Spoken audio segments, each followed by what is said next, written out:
This is A Woman is a God by Amy Lee Lillard, Part 4.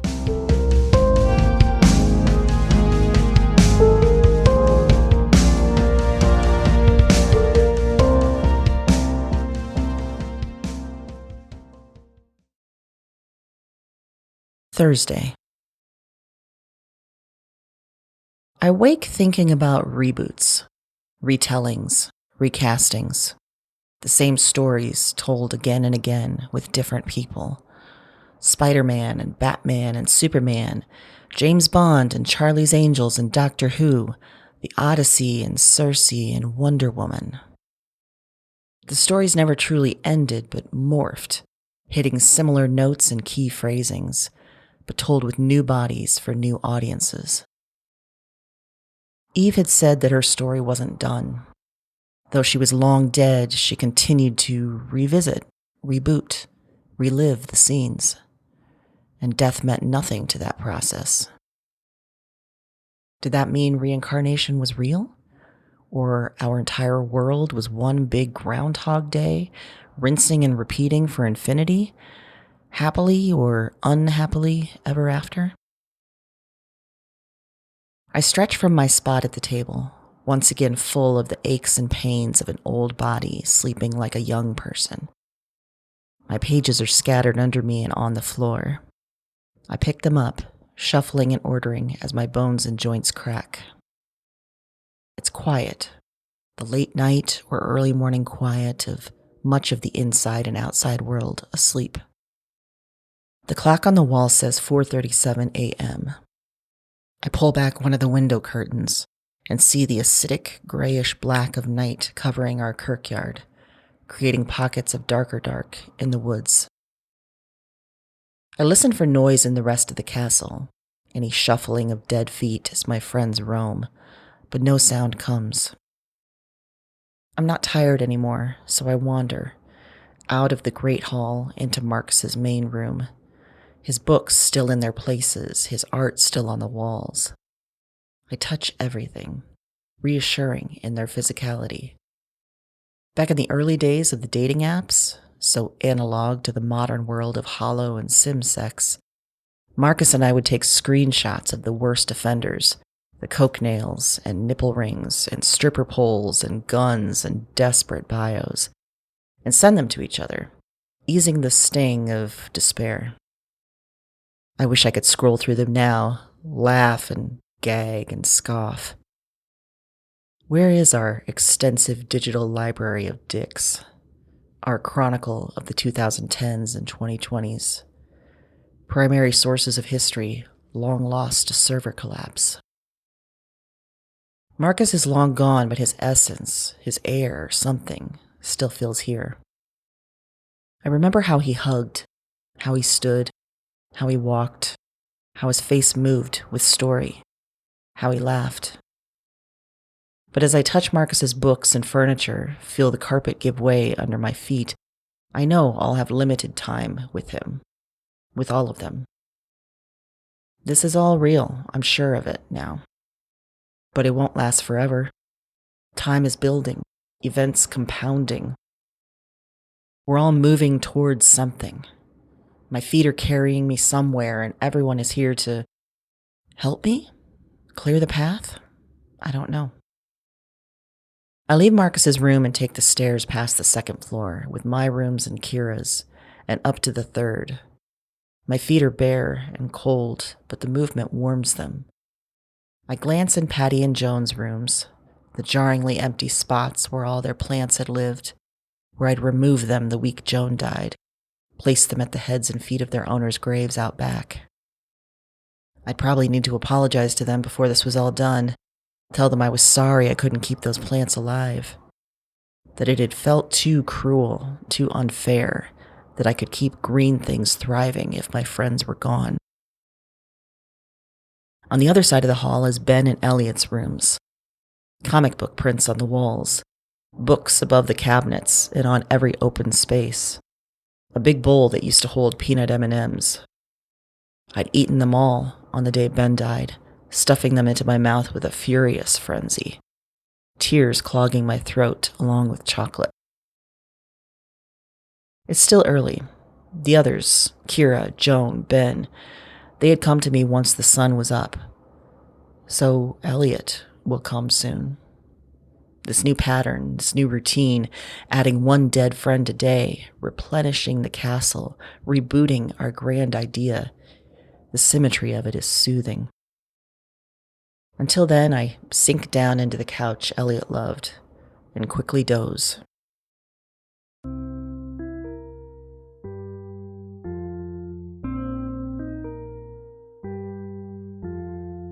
And seconds or hours later, I wake to find Elliot sitting next to me. I grab him, pull him to me and hug, hard as my arms allow. "So you're saying you missed me?" he says into my back. I pull away and look at him. His 40-something self, vibrant with age. Though at the time we had all lamented our perceived slow sag into an aged future. His black glasses, his Clark Kent hair, his Nirvana t-shirt and pink shorts. His guarded expression that I knew was a front, just like mine. "Fucking hell, I missed you." "This is wild," he says, his deep and slightly nasal voice calming me further. "Did you find Ben?" "Oh yeah, we had our moment, and I know we've had more. I hate it when he's right about shit." "God damn it, me too." "So," he says, that half smile, "you're getting it on with Bible lady." "No," I say, waving my hands with too much enthusiasm. "You know I can read your mind, right?" Fuck. Exactly what I predict. I laugh it off. Don't want to think about it. Just this moment, this friend, back. I feel tears at their corners, the tightness in my throat, the sickness gagging me. Okay, he says, pulling me back into a hug. The both of us slightly awkward with emotion.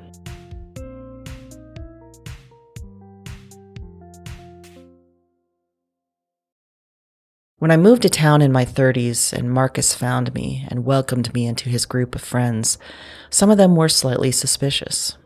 It made sense. He was bringing an unknown quantity into a tight group. I was suspicious too, or at least I had very low expectations. Most of my friendships had been fairly surface level, quick to dissolve and break under slight pressure. Slowly, we sussed each other out, and quickly, I knew I really wanted to be Elliot's friend. A cynical curmudgeon, married to a full-of-faith idealist. I understood the snark, but then I saw he also loved fiercely and loyally. When you were in for life.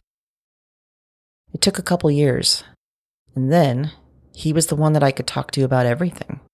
From cinematic universes to therapy, from shirtless dudes to family estrangement, from celebrity breakups to our own mental breakdowns.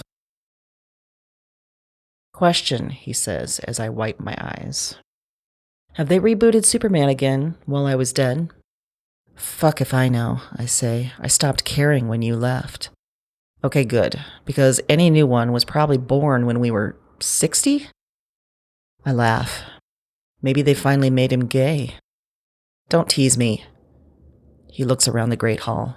"I love this," he says. "I'm like the dead parent that comes back to give the superhero advice when they need it." "For sure, I'm the 83-year-old spinster superhero." "I mean," he says, his head cocked and eyes wide, "Ben told me what's been going on. You've definitely got some magical vibe happening." He glances towards one of the big hall windows, the gray light coming in. "Still a shit show out there?" "I assume so," I say. "Now, if you were really a superhero, you'd go out there and fix it." And thus, I am not a superhero. He laughs, then looks at me, concern in his smile. "How long has it been since you've been outside?" "What does that matter?" My tone a little harsher than I'd planned. "I'm not telling you to run a 10K. Good, I say, because one, I don't think they exist anymore, and two, my body would have some things to say to you. I'm remembering times when you were isolating yourself a lot, not leaving your house, not seeing people. Can I just enjoy you being back and skip all the advice and life lessons and grossness? My very presence is a life lesson, he says. I sit up. Do you remember anything after you died? Like, can you tell dick jokes in heaven? He preens. Thanks for assuming I went there. That's why you married Ben, right? A get out of jail free card? His faith would outweigh your heathenism? He nods, then looks away, off into a corner I can't see. I don't really remember where I was. I know Ben was there, and I have this sense that it was good, that I was good. I put my arm around his shoulders. Do you think that you guys will go back? He raises his eyebrows. I have a feeling that's up to you. What do you mean? This is all you, witchy witch. Us being here, all the things you're seeing. So you think I'm imagining all this? No, not at all, he says, waving the thought away. I can remember tons of memories you never knew about, so that's one proof I'm real. Really? I hadn't thought about that. In all the back and forth I'd had about the reality of this situation, I'd been focused on me, what I remembered, and what I saw.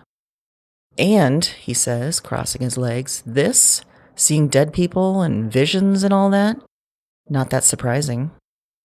It is to me. No, seriously, think of all the things we didn't know, don't know as humans. All the things we can't explain. All the things that don't make sense in our bodies and in our world and everywhere. I remember you much more as a realist. I was. I am. And realism includes knowing that I don't know everything, that I don't have all the answers. I fold my hands together, silent for a moment. Do you think that's why you and I loved superhero movies and space movies and fantasy? Maybe, he says. He smiles. I grab his hand. God, I missed you, I say. This calls for a drink. Fuck yeah, it does.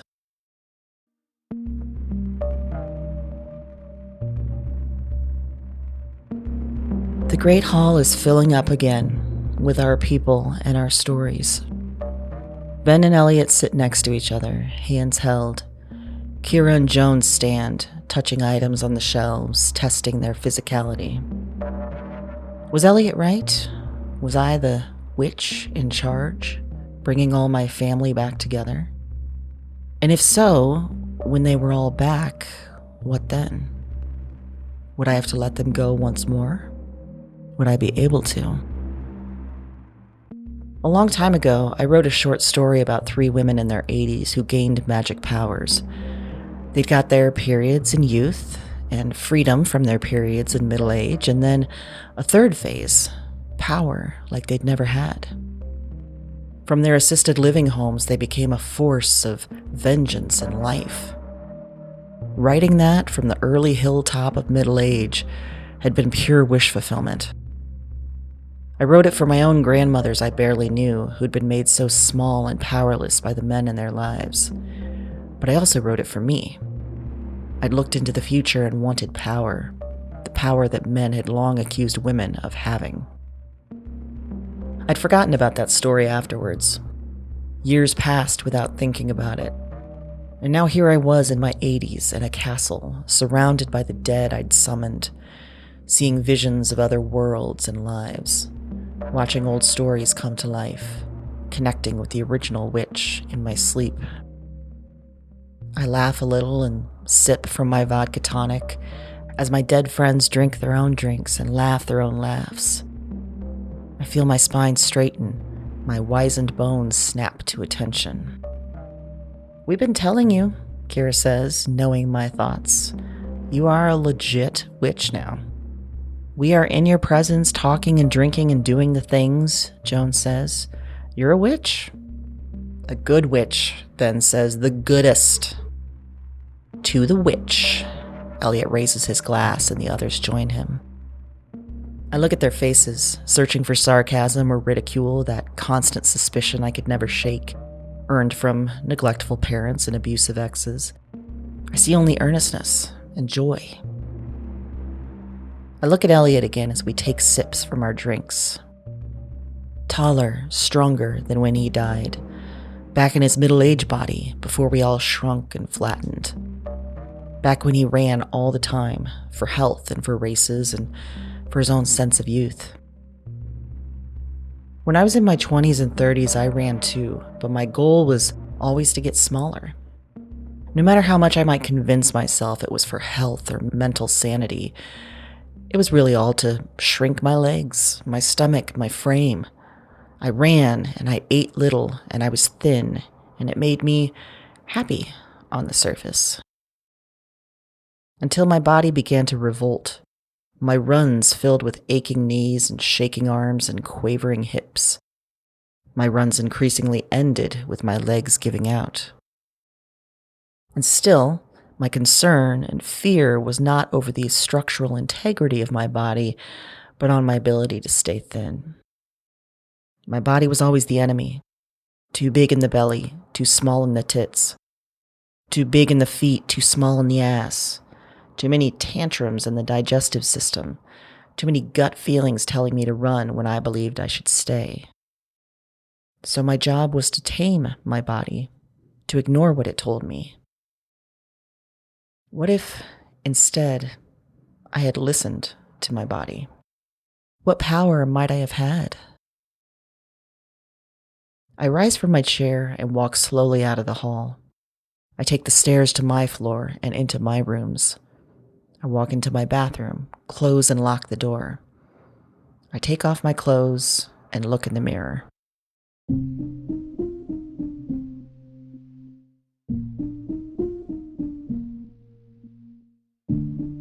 To that 20 and 30-something version of me, this body in this time and this now is a horror show.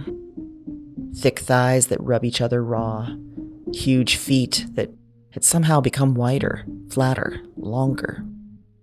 Broad shoulders and thick arms, and where they meet, they give birth to folds of flab. The boobs, still small no matter how big the rest of my body got, and now sagging, hanging from my frame. A chin from which drapes a flap of skin like a farm animal. My tattoos, the marks I'd made in an attempt to feel and own my body, faded but still there. And the belly, my great nemesis.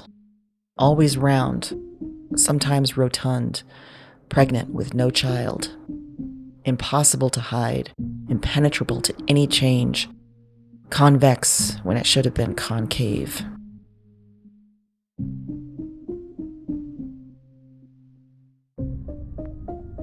And all of it, all of my body, dotted with marks of age. Discolorations and wizened moles and skin tags and signs of stretching, and cellulite and hair everywhere, gray and coarse and long. The hair on the top of my head is gray too, with pronounced bald spots I sometimes hide, and a pockmarked scalp that often shows its face.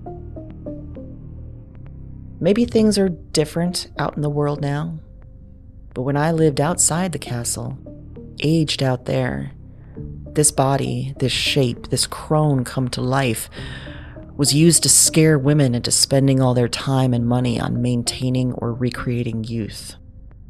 Serums and oils and shots and pills, all to pretend that age would somehow miss us, that we could always win the game of hide and seek with time and gravity.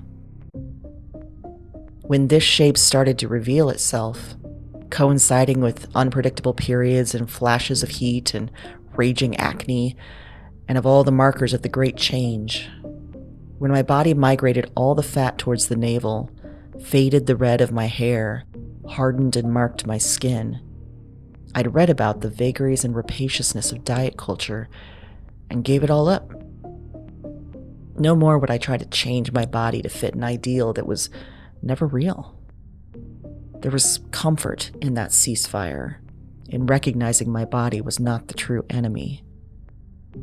And yet I never looked in a mirror if I could help it.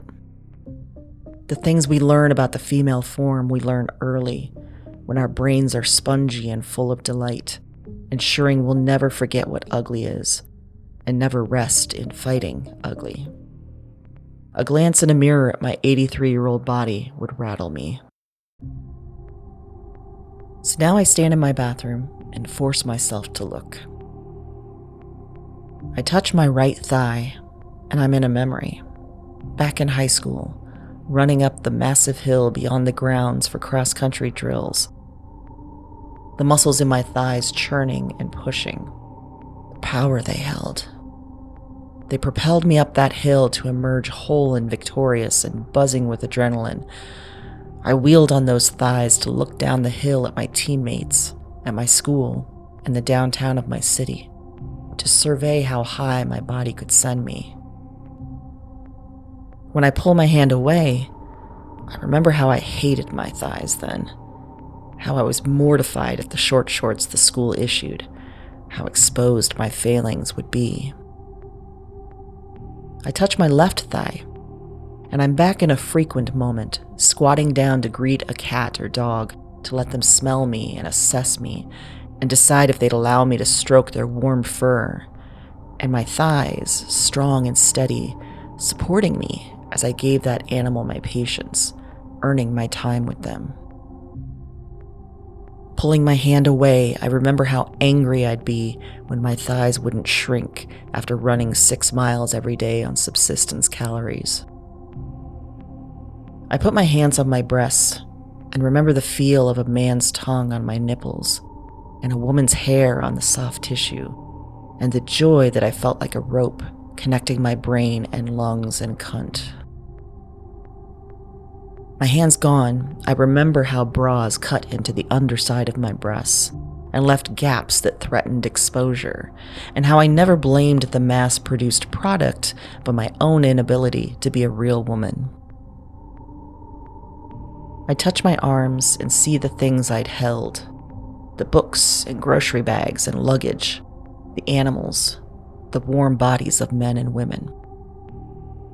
I let go and remember how the underarms sagged and folded, how they were not defined in the way of warrior women on screens, how they were mottled with faded freckles and benign moles and scars.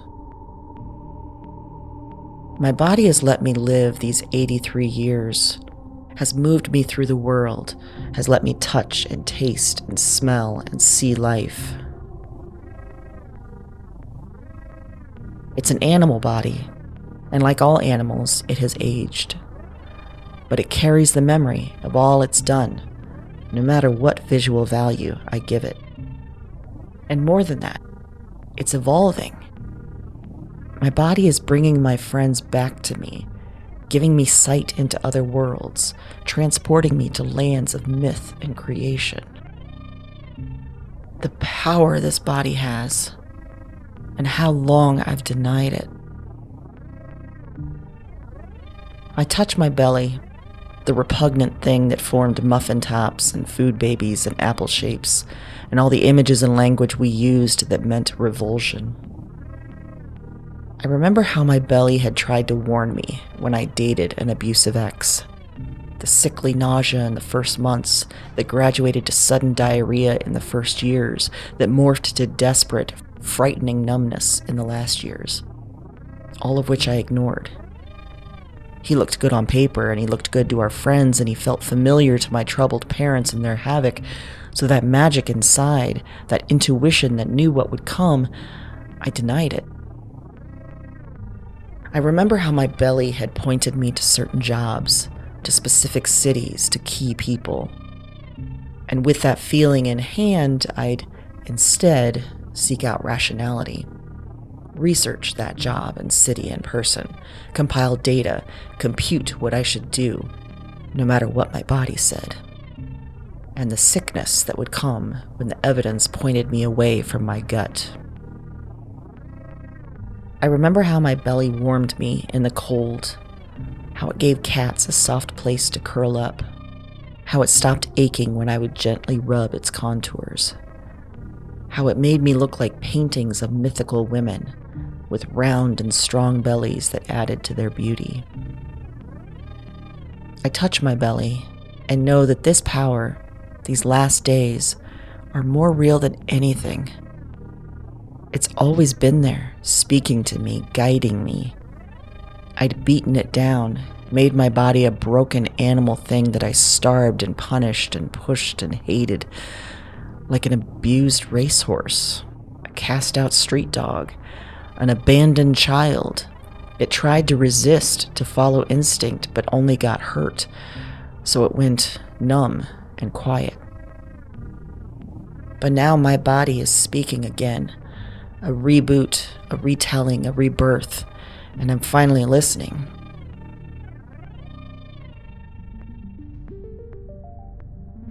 My hands travel over my belly and breasts, across my arms, up my neck and around, over my scalp.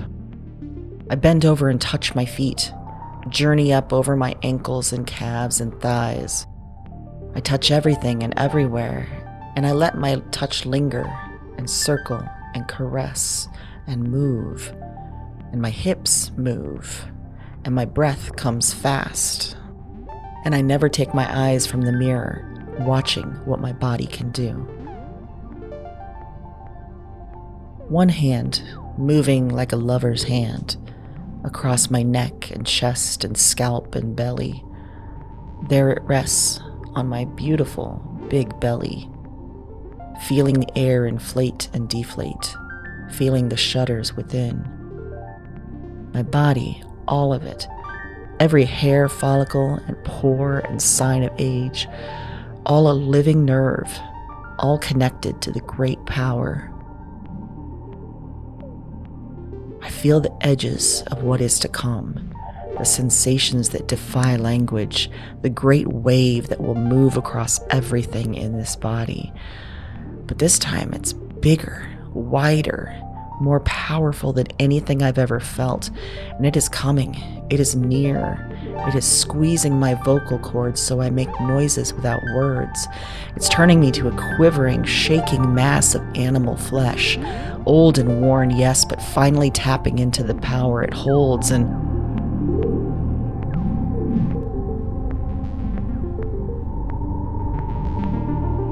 dark, light, sound, quiet, calm, frenzy, alive, dead. The wave rips through me.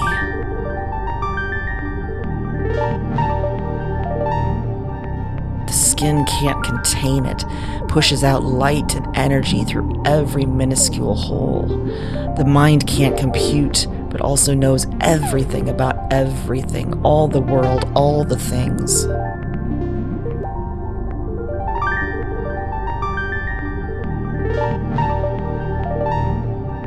When I open my eyes, I lay on the bathroom floor. The light bulb above me has shattered, and its small pieces lay across my body like confetti, colorful and harmless. My limbs are buzzing and heavy, so heavy, and my torso feels a part of the floor. I laugh, a small muffled sound laid under the absent ringing of my ears.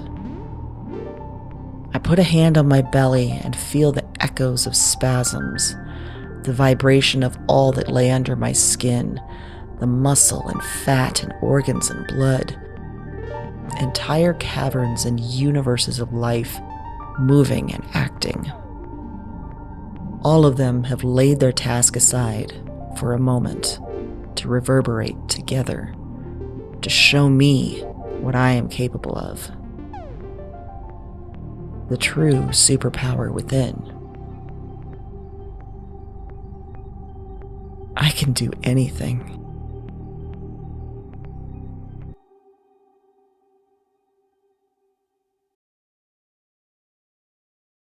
I tell Eve about the day, about my body demonstrating its power. I tell her about going back to my friends after and being among them and knowing that my body, the nuclear power it holds, had called them back to me. I tell her I am a witch. Of course you are, she says. You are a woman. We sit under the tree, topped by a green more vibrant than I've ever seen. The soft brown dirt with potent jade moss under us, squirrels and birds around us, sheep and horses in the distance, bright lights of red in the leaves above, the apples, and the soft rustling within of the serpent. Our bodies in the midst of it all, naked, soft and warm. I examine my body, sitting cross-legged on the green, youthful. I close my eyes, open them again, and my body is the same I'd seen in the mirror in the castle, aged and suffused with magic. When I look at Eve in her own seat, she's also transformed. Her brown skin a bit faded, black hair grayed, full figure a bit less buoyant. "You're beautiful," I say. "As we all are," she says. "Women who had children, do they have this power too?" "They expend some of their power," she says, "in the magic of making and birthing children. They still have some, yes." "If every woman were to realize that," I say, "and know that their body wasn't the enemy, the world would be very different," she says, smiling. I think about it, picture it, all of the women in their power, free and wild. I smile too. Then it fades. I'm still going to die. Yes. Do I live longer because of this power? You live the life you were meant to live in this reality. I think about the last time I was here, the circle, the repetition, the creation and punishment story told again and again. But I'll live again? I ask. What does your body tell you? I think. And then I stop thinking and put my hand on my belly. I focus and listen. There's more to come, I say, as my body speaks to me. Eve's smile is a little worn, a little tired. I ask, do you remember each time you live your story?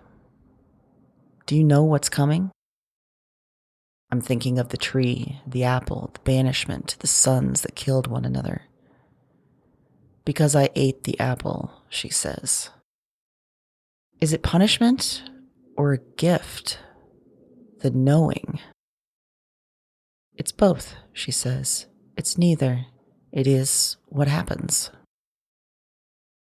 Why don't you change things? I ask. Why don't you leave or separate your sons or something? You assume it is my choices at fault. I mean, I'm not blaming, I'm not, but with your knowledge, you could do something different, right? Your people have been raised on the idea of autonomy, of the supremacy of individuals, of freedom to act above all else. And how has that framed your society? I think of all the things I'd learned growing up, that I was responsible for pulling myself up by my bootstraps, that I was responsible for guarding my body, and anyone who got through was my fault. I was responsible for finding the money to eat, to have shelter, to keep myself alive, and that no one would help me.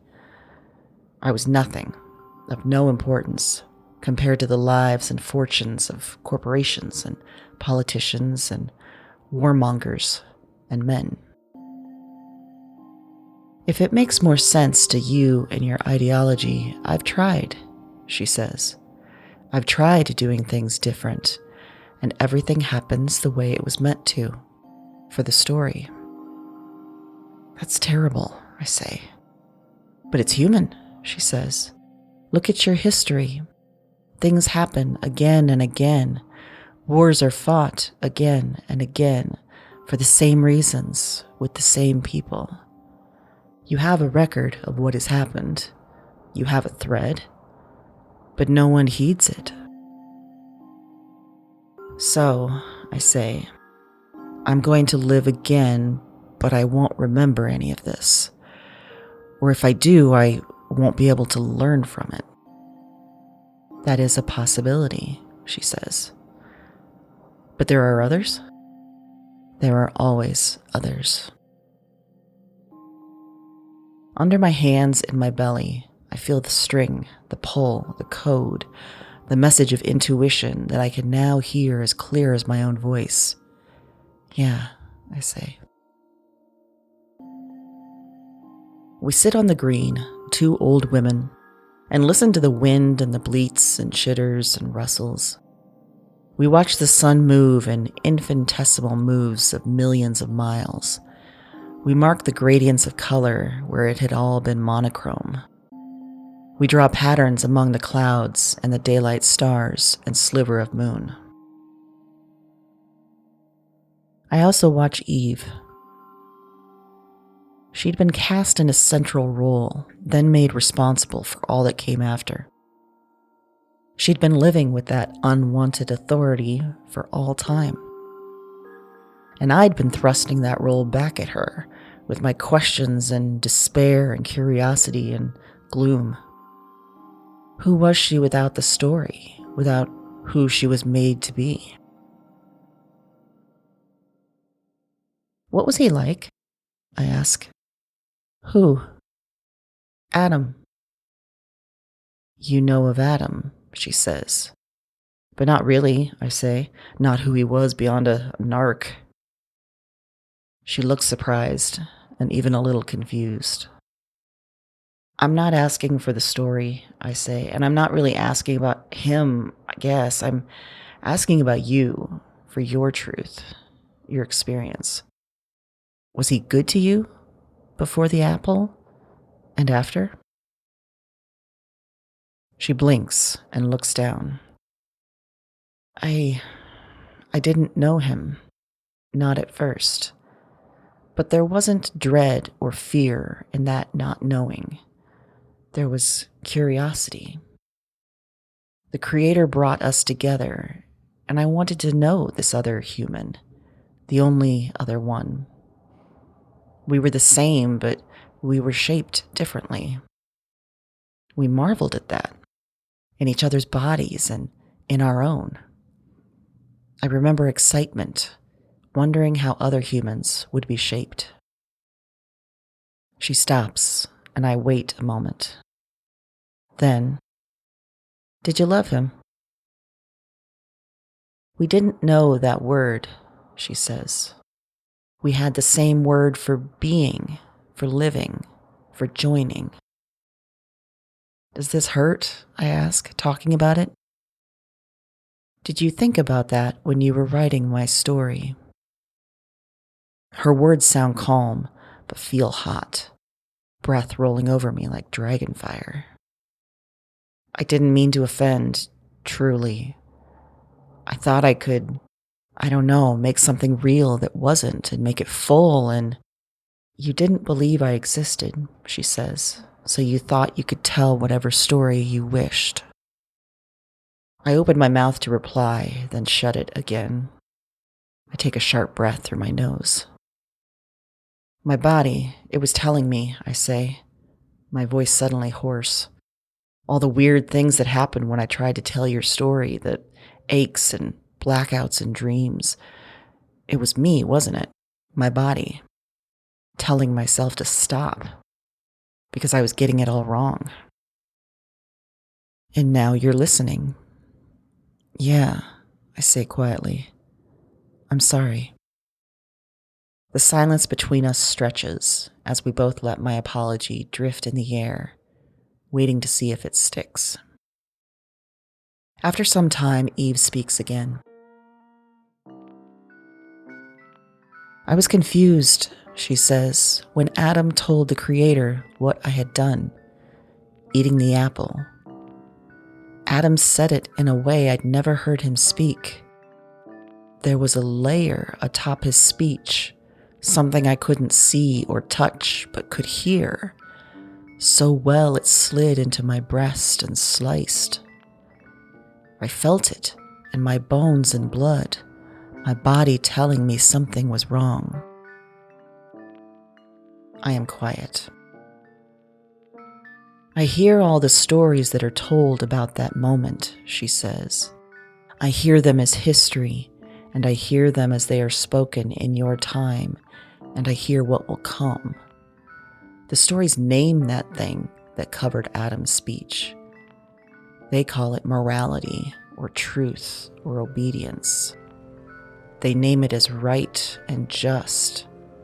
They say that I acted without morality and truth and obedience, and that Adam had to then act with righteousness, that he had to tell the Creator.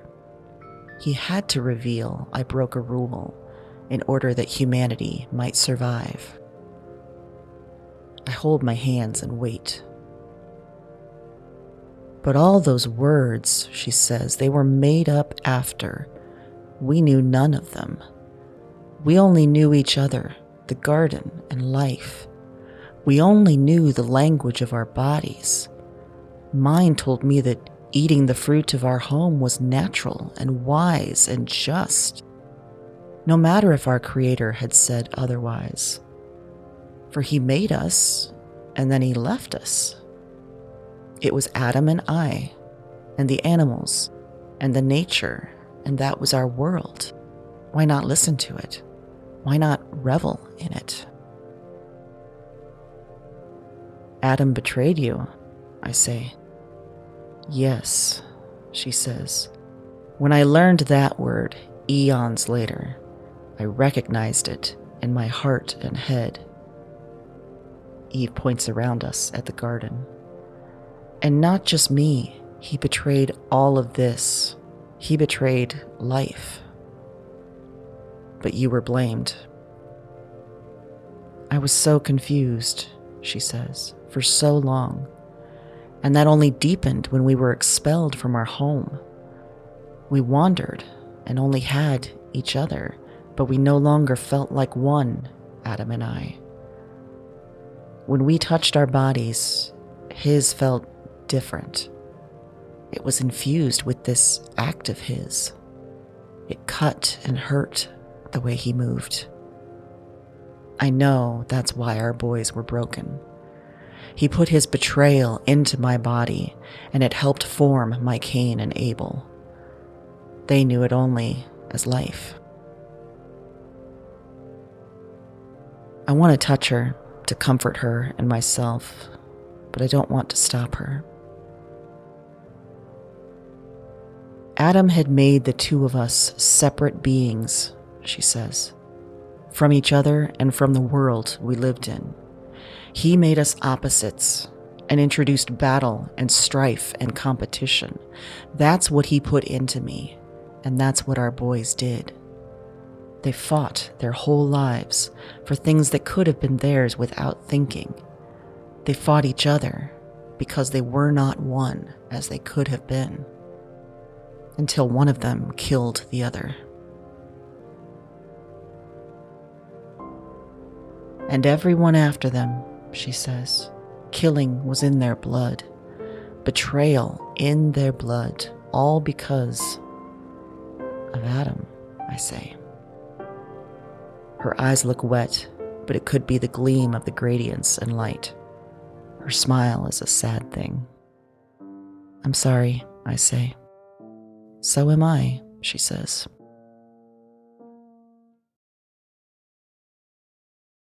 I want to ask how she lived with Adam after that. I want to ask how hard it was to live in the wilderness, away from the garden. I want to ask what happened after Cain murdered Abel. How she found out, how she grieved, how she found any remaining love for her murderer son. I want to ask what came after that when Cain left, and it was only her and Adam until death. I want to ask how she died. But there are those glinting eyes and tired smile. So instead, I reach over and pull her hand into mine. Any more stars with people names up there? She laughs in a hard and guttural noise, like she's shaking off the sadness and grief and confusion. She wipes at her eyes and shakes her head. Every word we've used has become a person's name. That's probably true, I say, giving her my own little laugh. I could tell you the names of the beasts, she says. I look over her shoulder at the animals roaming free. I think I know each kind of animal. But do you know their individual names? Oh, yes, I say, please tell me they have people names. She points with her free hand to a llama a few paces away. That's Eddard. Like Ned Stark? She points to a goat in the other direction. That's Zhong. Perfect. She points to a rabbit curled inward, asleep. That's Cedar. These are great names. She hesitates, looks up into the great tree. I hear the serpent rustling the leaves. Eve smiles in a beatific and nearly mothering curve. And my friend, she says, she is Sam. Of course, I say. They got that wrong too. She's a she. Sam's head pokes out of the emerald leaves, and Eve holds out her hand. The snake slides down, graceful and elegant, and lays her head on Eve's hand. I see the change in Eve, how she sighs, nods her head. I see how the serpent, maligned as much as Eve, is instead a comfort, a balm, a true friend. Eve's other hand is still in mine. She squeezes it gently, then looks at me. And I feel something, a thread between us. I feel my belly sing and my spine straighten, my breath catch. We stay like that for a long time, minutes and hours and years, until I finally wake once more.